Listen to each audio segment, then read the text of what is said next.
Hello, Loftside Bantr listeners. On today's show, we're going to talk about the death of the Celtics. Not just maybe from the playoffs, but maybe gutting this team, what could possibly happen throughout the offseason, what are their options, and what differences I think the Celtics will put out on the court next year. We'll get into the specifics of the series that they lost to the Knicks. We'll look ahead at the two series themselves. But mainly we'll stick with the Celtics for today and all of the questions that are coming up for this team. Please check out our website at www.loftsidebanter.com. That's loftside.bantr.com.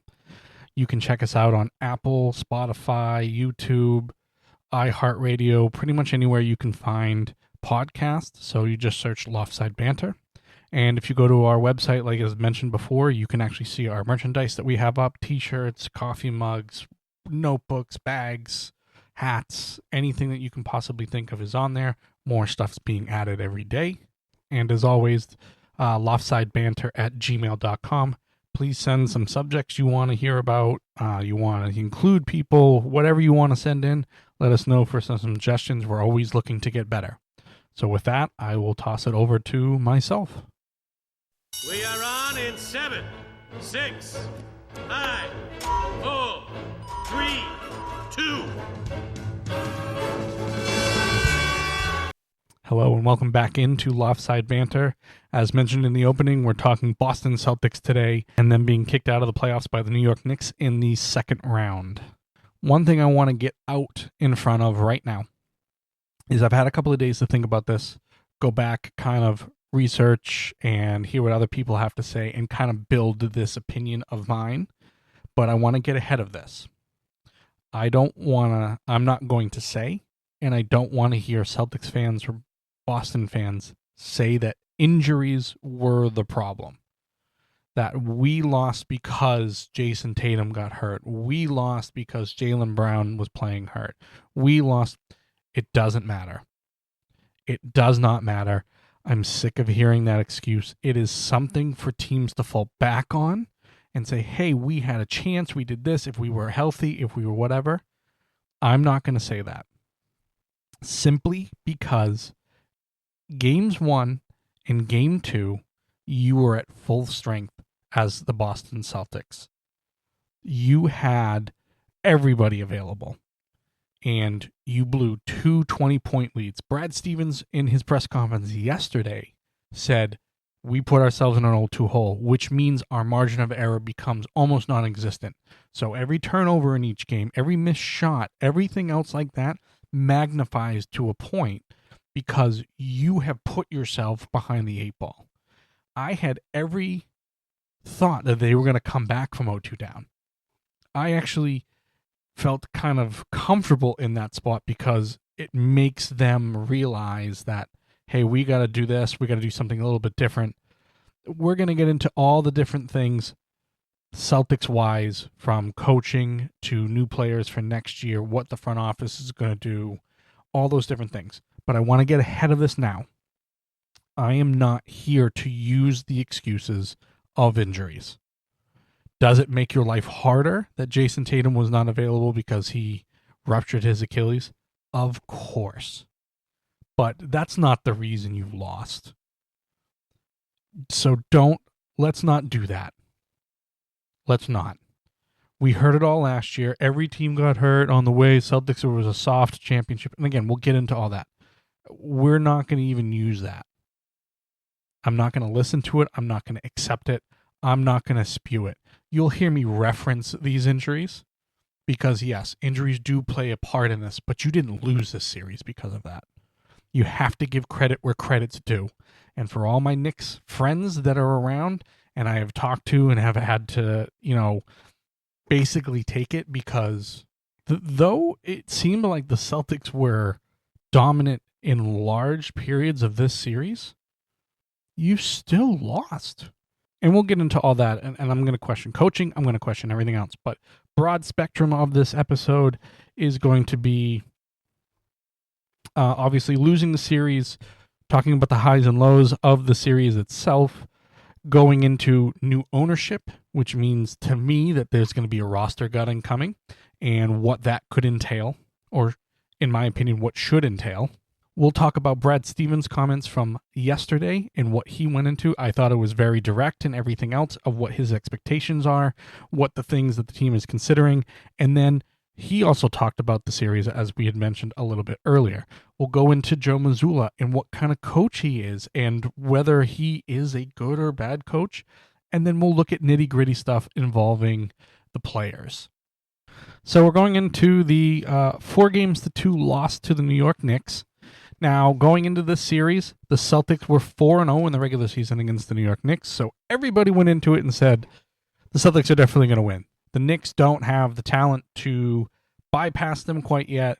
They're not quite there. They have to make some moves. Obviously, the Knicks made a ton of moves in the offseason. They went out and got Karl-Anthony Towns from Minnesota. Good move, as it turns out. They re-signed Jalen Brunson. They have the whole crew from Villanova, apparently, from their national championship years. There were moves that I didn't think it made them that much better. I thought it was an improvement. I didn't think it made it that much better that they were going to be able to compete for a championship. Obviously, with the Final Four teams that are in the NBA, which is, it's kind of cool because the Thunder don't have a championship unless you count Seattle, which I don't think they do. The Minnesota Timberwolves don't have a championship. The Indiana Pacers don't have a championship. And the Knicks haven't won a championship for over 50 years. So somebody who hasn't had one or hasn't seen one for a while is going to win this year. So I didn't think it had pushed them to that point to get them to where they are. The Knicks deserve to be where they are. There's nothing that I can say or do or make an excuse for or anything that will take that away. The Knicks deserve to be where they are. Do I think that they're absolutely going to win the NBA title? I still don't. I think the Thunder are too good from the Western Conference. I think Indiana has been playing extremely well, and I'm actually excited to see the rivalry renewed. The Indiana Pacers and the New York Knicks, who had battles during the Patrick Ewing, John Starks, Reggie Miller, Dale Davis kind of years.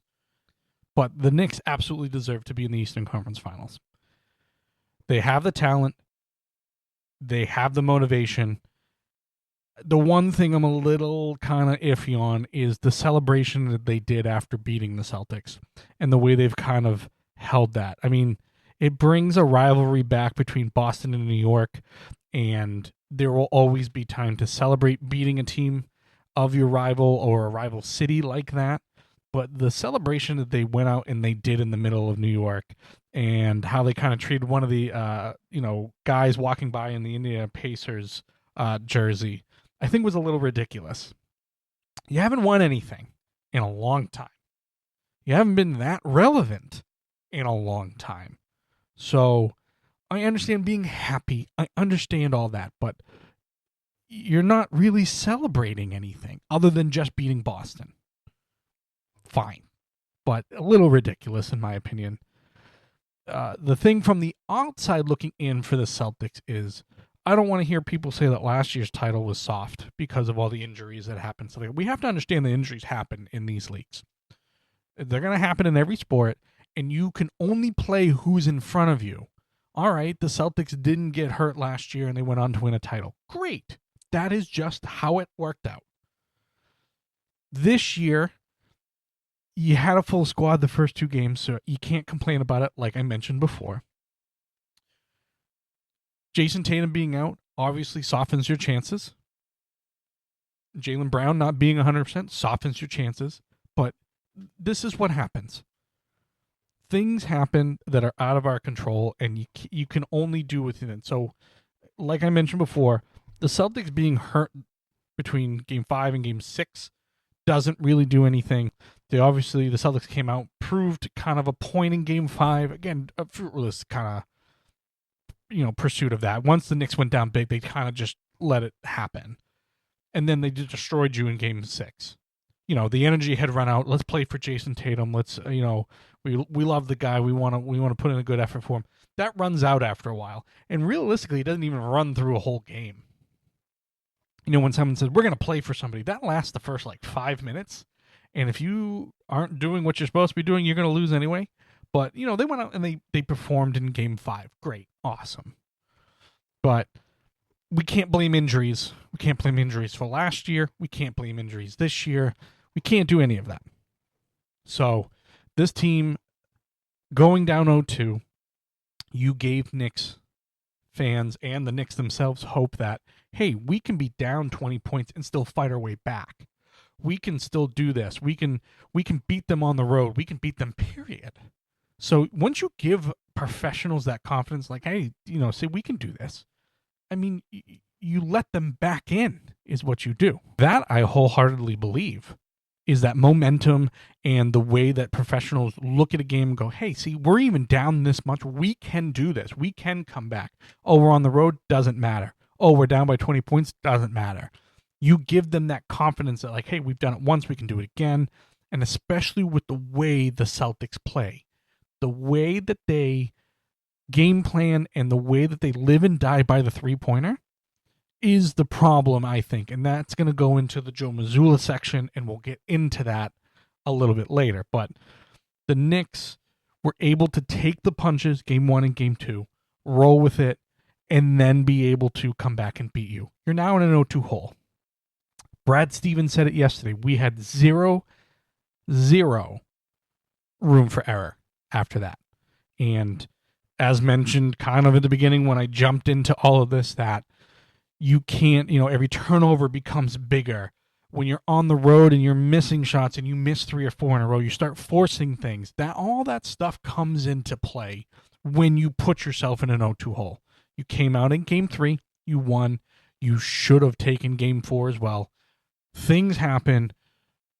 Tatum gets hurt. All right, you're devastated, you're whatever. But if you would have tied that 2-2 to come back to Boston, even with the injury, you would have had at least some momentum going your way. This team, without Brown and without Tatum, still believes they can win. And we've seen them do it. We've seen them do it in a couple of different instances. But there are questions that are being asked of this team and the validity of this team. It basically was a 2-year window with the roster that they have. They won last year. They obviously didn't win this year. You've been paying a boatload of money for these players. And with new management coming in, I mean, this is what teams do. They go out and they put a whole bunch of high contracts in and go, hey, I'm selling the team, so I don't really have to pay it in the end. So now it's for the next ownership to kind of help fix. And that's kind of sports, and that's just kind of how it works out. So now that's where we're going to kind of look at this roster and what's going to change with them. But first, we're going to go into a read for our newest sponsor. This episode is brought to you by the Massachusetts Pirates of the Indoor Football League. Looking for a family-friendly night out that's anything but boring? Experience the high-octane action of indoor football, where every seat makes you part of the game. With tickets starting as low as $18, even front row seats are affordable. Be a part of the excitement. If a game ball lands your way, you get to keep it. How cool is that? And then after the final whistle, stick around for a post-game autograph session with the players for just $15. Don't miss out. This is football like you've never experienced before. Come see the games at the Zonga Arena in Lowell, Massachusetts. And for ticket information, go to www.masspirates.com. Again, that's www.masspirates.com.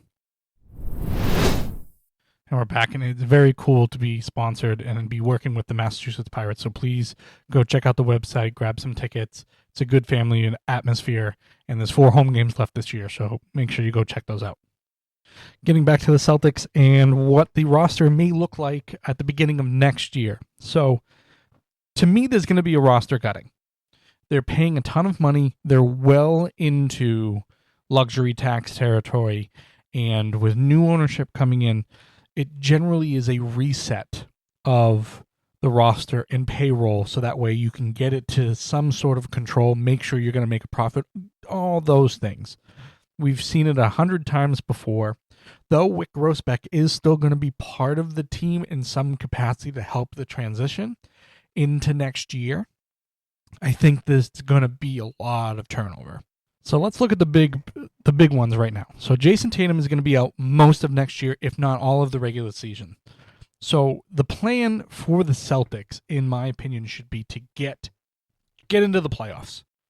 Get your team ready for that point where Jayson Tatum can come back, and now you have a full team that nobody's going to want to play in the playoffs. So let's look at it as this. Jaylen Brown's the guy. Jaylen Brown is your number one option. I think he's untouchable. Now, there's going to be rumors of him going somewhere, doing whatever, and looking at all the salaries and what can come off the books.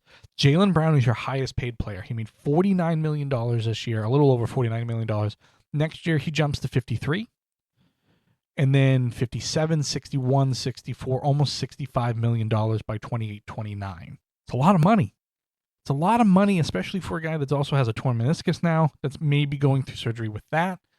And then everybody in this Boston area has heard for how many years that they were going to get rid of one or the other with this team. It couldn't work. It's not going to work. They're too similar. They're too this. They're too that. Obviously, it's worked at least once. But I think there's a small chance that he gets traded this offseason. I think, personally, you keep him. You make him that you're the player now. You're the guy. You got a whole regular season to prove that. Because if he does prove that, and you still want to move him after the fact, you're going to get higher value for that. So I think with the injury to Tatum, Jaylen Brown is your guy for next year. Next year, there's a $20 million hike in Jayson Tatum's salary, and he becomes the highest paid player on the team starting next year. Next on that list is Jrue Holiday, going from $30 to $32.4 million. Not a small chunk of change for a guy that was very inconsistent for this year, wasn't a huge factor in the playoffs, has a lot of veteran leadership, still really good defensively, but there's a list of people that I think are going to be on the move for next year. Breaking them down. So like I said, Jrue Holiday, Kristaps Porzingis, insert famous clip here. What the fuck did they do? Who the fuck is this? Who the fuck is Tingus Pingus? I never heard of fucking Latvia. Always used to joke about that with some friends. Who is also going to be in the $30 million range. Al Horford was at 9.5, 38 years old. Maybe retirement, maybe not. Again, he's not signed for next year, so I don't think they bring him back. And if they do, it'll be because they've moved on from some of the other players I'm mentioning. I think Derek White is safe. I think Derek White is staying on your team no matter what.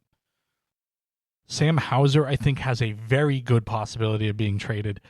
Though the value may not be there, he may be able to go to a team. I'm thinking like a Washington. I'm thinking like a team like that could use somebody. He's going to make around $10 million, which is outrageous to me. But he could go to a team and start on, again, a bad team. But I think he has the ability to do all that. If you're bringing him into a team that's kind of established, then you're looking at that impact three-point shooter off the bench like he was here. But let's look at kind of those four names right now. So Jrue Holiday, 34 years old, not a huge impact offensively anymore, good defensively. Going to a team that needs to get over the hump, Houston or Dallas, now that they have the number one pick, would be a good landing spot for him.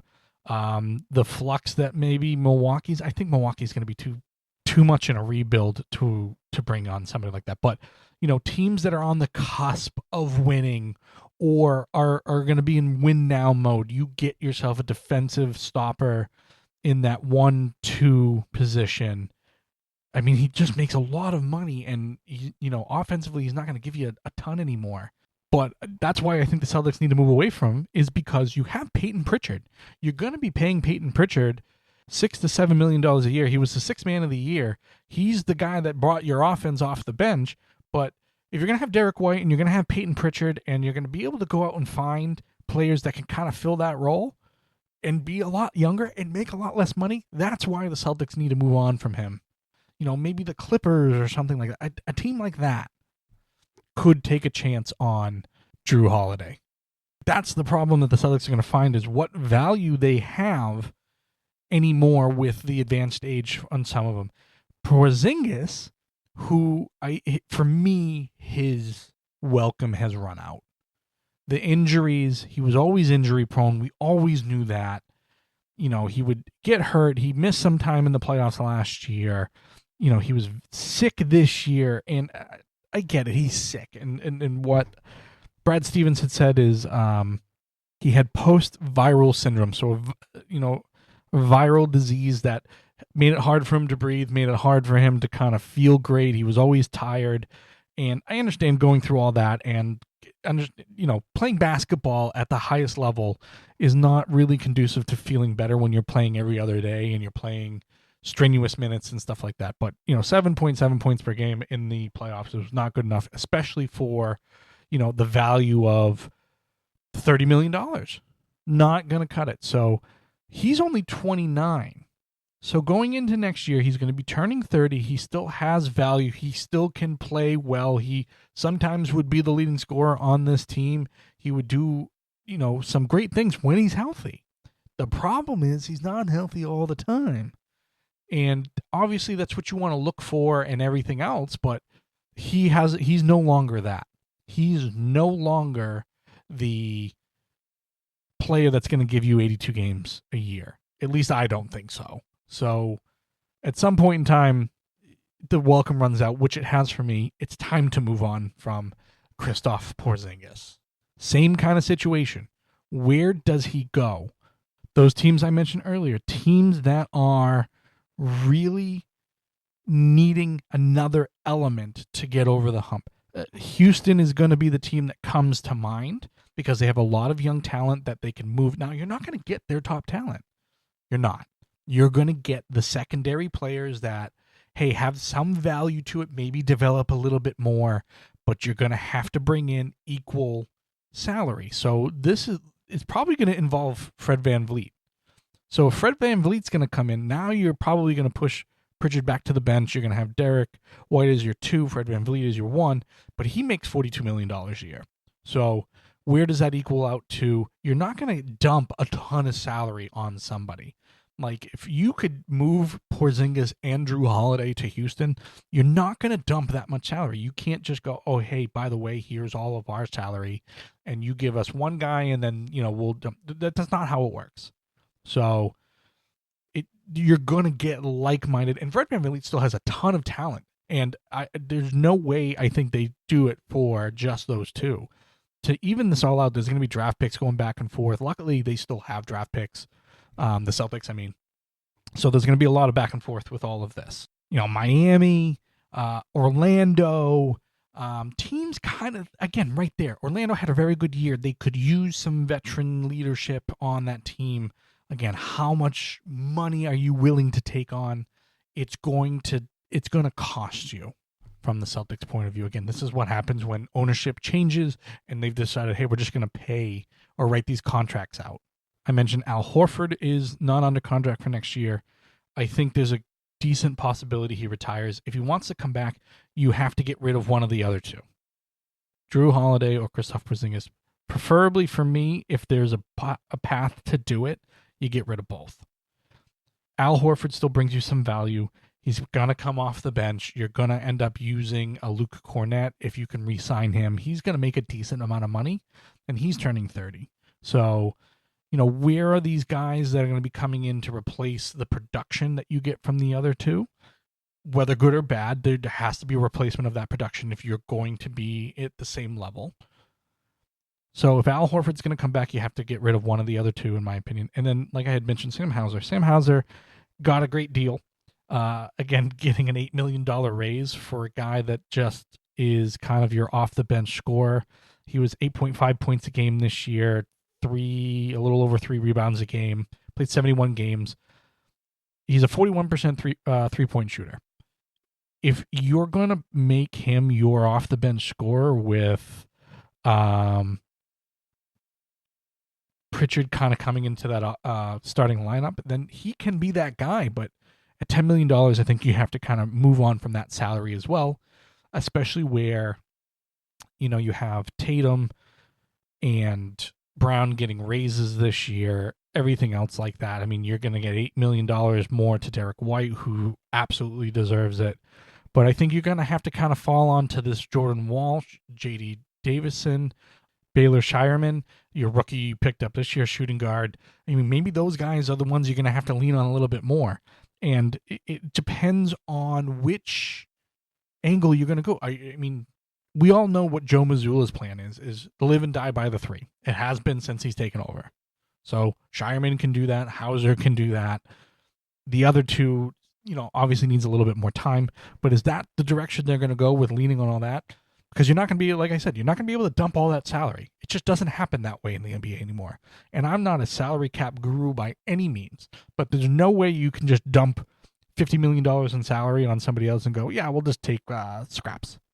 That's not going to way it's going to work. You're going to have to give draft picks for people to pay that money, yada, yada, yada. Brad Stevens had his end-of-the-year press conference yesterday, and as we've kind of mentioned throughout as we've gone along, it's a long road back for Jayson Tatum. We knew that. He said that Jaylen Brown has had a meniscus injury for a while now. He was injured towards the end of the year, and we kind of knew all about that. We didn't know the extent of it. No surgery has been announced yet. Again, it's a long process to kind of figure out what's going to go on with that. He played well in Game 5, so, I mean, he was obviously comfortable with playing with whatever injury he had or the extent of the injury that he had. Kristaps Porzingis, as I mentioned before, was experiencing, what do they call it? Post-viral syndrome is what hampered him. Averaged just over 7 points a game and 4 rebounds a game. He said he didn't think anybody was more frustrated than Kristaps Porzingis, outside of probably me and every other Celtics fan sitting in the stands. We're probably frustrated with that. The other thing that frustrates me, and I get it, he's going to go play for Latvia for Euro basketball, and he's going to fulfill that commitment that he made for that. Look, man, you haven't been healthy for the last 2 seasons. You did help us win a title last year, as always mentioned, but at this point, that's the move I think they got to make. Jrue Holiday sticks around. Okay, he brings you some value defensively and stuff like that, but at least he's playing. So, I mean, Kristaps is still going to go play for Latvia. Brad Stevens said that he thinks it's a good thing. It'd be good for him to play in Euro basketball, and I'm sure we'll clear it up by then. So, good for him. I mean, representing a country, totally get it, but just frustrating for a team's sake and fans' sake.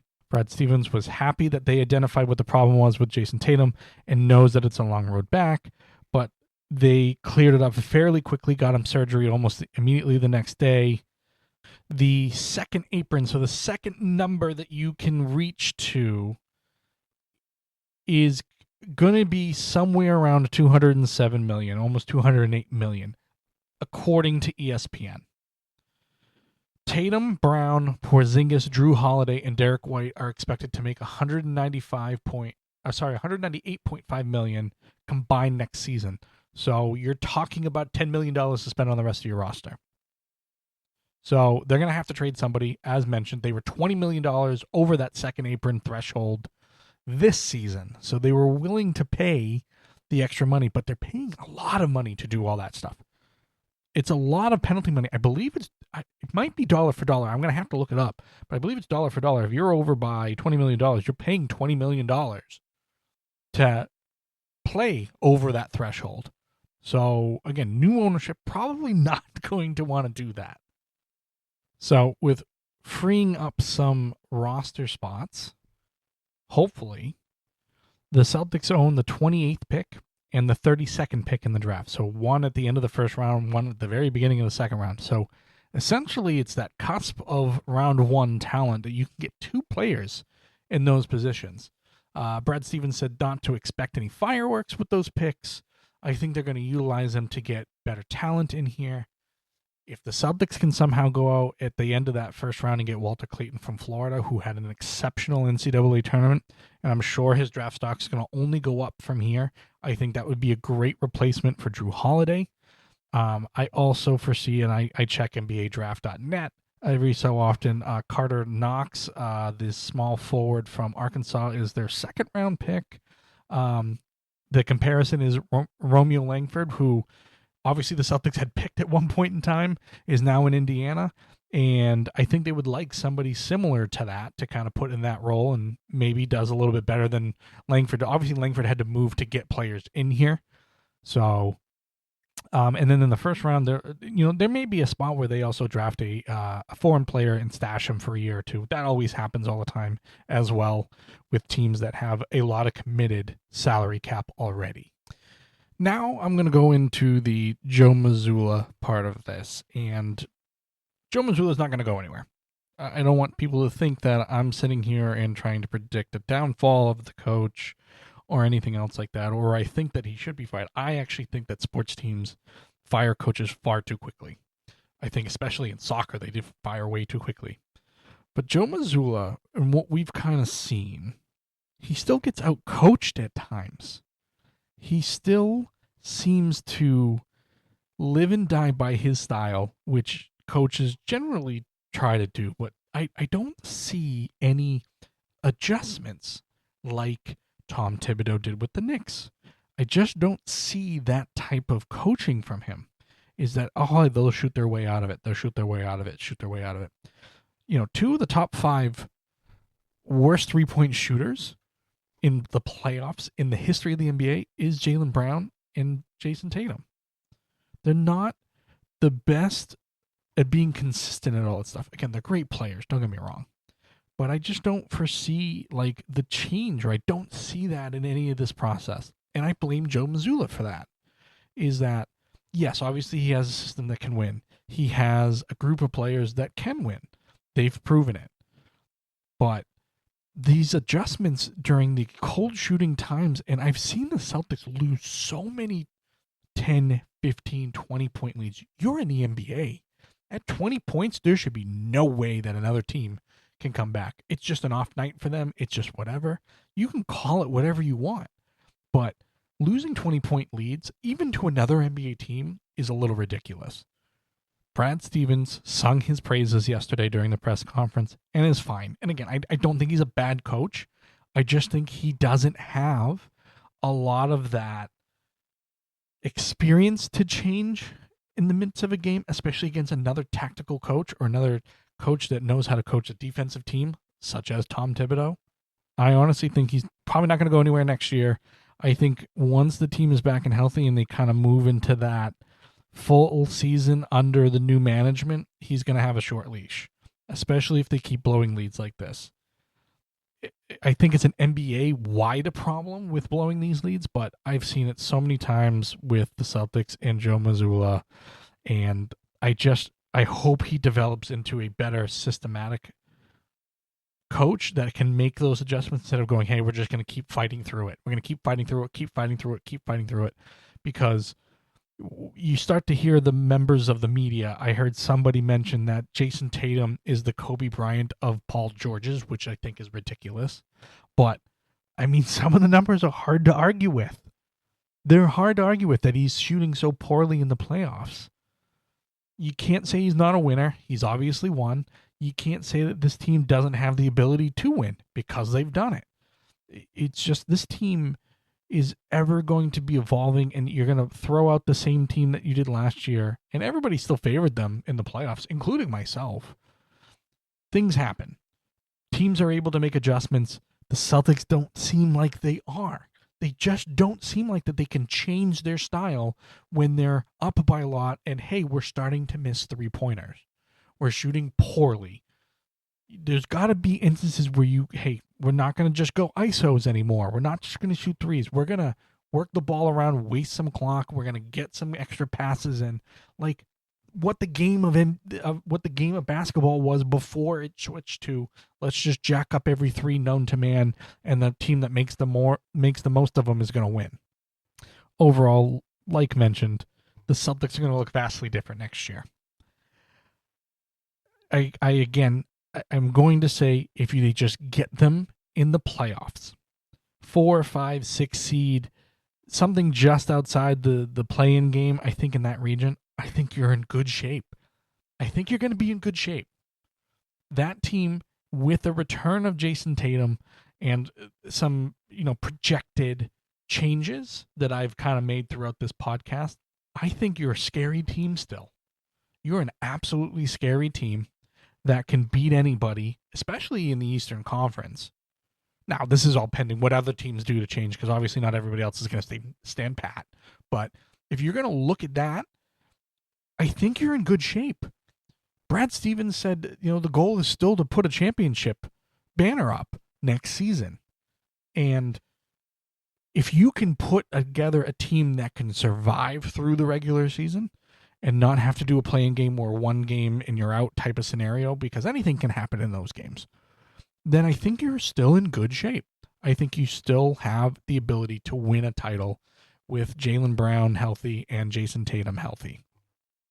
Whether it's Kristaps Porzingis, whether it's Drew Holiday, Al Horford, or somebody else where they go and they make moves to make this all happen, I think there's a real possibility that they can still be considered a favorite team, even with Tatum missing the whole regular season, if that's the direction they decide to go. Looking at the rest of the NBA, the Minnesota Timberwolves and the Oklahoma City Thunder for the Western Conference.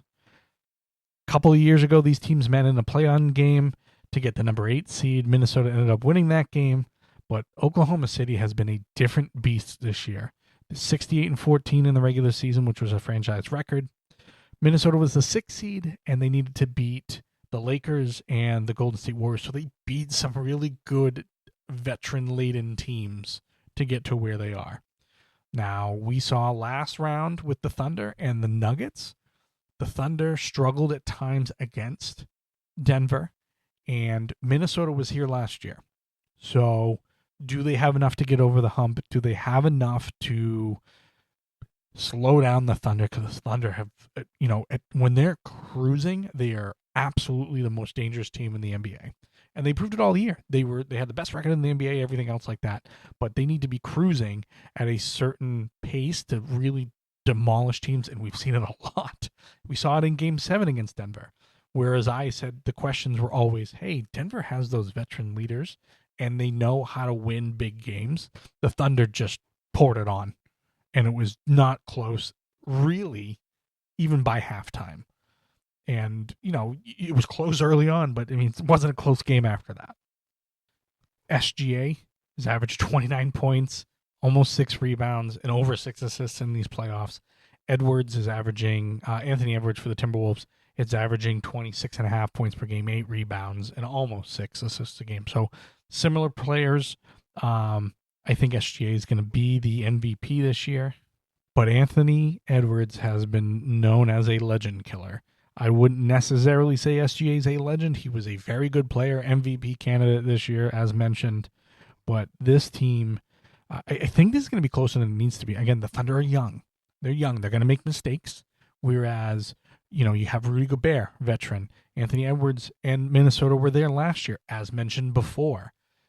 These teams are going to probably go 6. I think it's going to be Thunder in 6. It has every possibility to go 7. And I would be scared of any team coming out of this region or coming out of this conference. Because, again, the Wolves have the talent and have been in this area before. The Thunder just seem to have more talent and spread out, and they're very young, and they don't give a shit of the story of who you are, how long you've been in the league, how popular you are, what kind of superstar you are, or whether or not you've been here and won before. So that's where the Thunder have kind of been able to close out all that noise and just win. So I think the Thunder are coming out of the West. I said that at the beginning of the playoffs that I thought it was going to be the Thunder and the Celtics. Obviously, the Eastern Conference has completely been turned upside down with both Cleveland and Boston now eliminated. So, as I said, the Indiana Pacers versus the New York Knicks. Indiana's the number 4 seed. The Knicks were the 3 seed. They were separated by 1 game in the regular season. Indiana was 50-32. The Knicks were 51-31, so not a whole lot separating them there. This was a massive, massive rivalry in the mid-90s. Reggie Miller, Hicks versus Knicks, the small town team versus the big city team. That's how everybody kind of looked at it.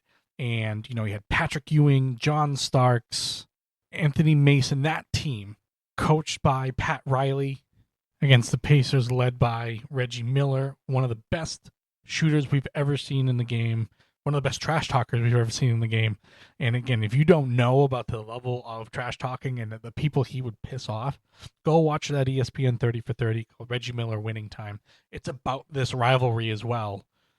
And it's very cool that this is the series that we're going to get, because I'm now going to go watch that and really relive that and build that up as I watch this series. But again, Reggie Miller, Dale Davis, Antonio Davis, Rick Smits, coached by Larry Brown.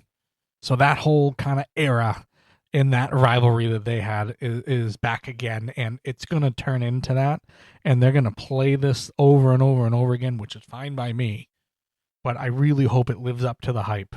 Tyrese Halliburton, Pascal Siakam will lead this team against Jalen Brunson and Karl Anthony Towns are the two big names for the Knicks going into this series. This one's going to be really close, and it should go 7. I hope it goes 7. I hope we see all 7 games worth of entertainment with these teams. Both are playing extremely well. At the end of the day, am going to pick... Oh, boy, this is going to be a tough one. I think I'm going to pick the Knicks coming out of the East. Jalen Brunson is that type of player, can put a team on his back. He has the help of Karl Anthony Towns, as I've mentioned. You have OG, you have Mikal Bridges. Again, the players that I went, hey, this wasn't really that much of an improvement, have made a difference. And they've made a difference in the playoffs when it matters. So that's the tough thing that comes out of this, is that I have to pick New York to go again. I would not be surprised if Indiana won. Tyrese Halliburton has led that team and has been phenomenal. I mean, you still have guys like Miles Turner, who's played well. Andrew Nembhard, who's, again, inconsistent in the regular season, has been playing extremely well in the playoffs. So, I mean, you have a set of teams that you're trusting some different players to kind of keep playing at the same level that they have been. Doesn't always happen. You know, these teams are built similarly, and that's what's going to make it a really cool series. I just think the Knicks have more. Again, Pascal Siakam, you have Obi Toppin coming off the bench. Players with Indiana that can take over. I believe Pascal Siakam was the leading scorer for the team this year. Over 20 points a game. Let me just take a look. Yeah, 20.2 points a game.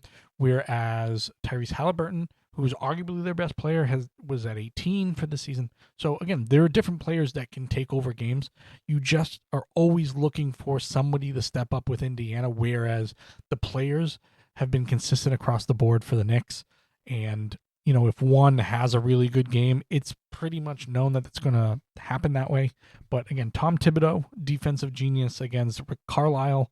Both have ties to the Celtics organization, which is frustrating. But, you know, these teams are going to give you entertainment. Out of the two series, the Eastern Conference one is absolutely the one to watch. Absolutely.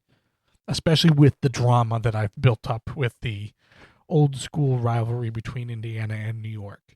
So, Thunder, Knicks, I believe are going to be the finals. And again, I think it's going to be a good series for that. Now, we'll see what happens with the conference finals, and then we'll do our NBA finals preview. So to kind of recap everything, again, I think the Celtics are going to go through a roster-gutting series of moves this offseason.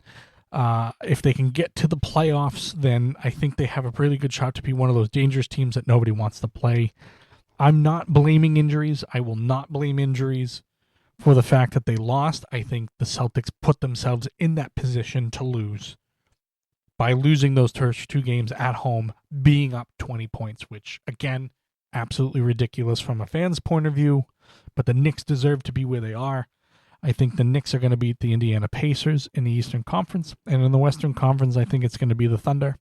So, again, we'll have that preview show for the NBA Finals when it comes up, but for now, unfortunately, the Celtics are probably, as we know them over the last couple of years, are dead and buried, and we're going to have to see what they're going to do to revive the franchise, whether it's next year, the year after, or whatever the case may be. So thank you for listening to this.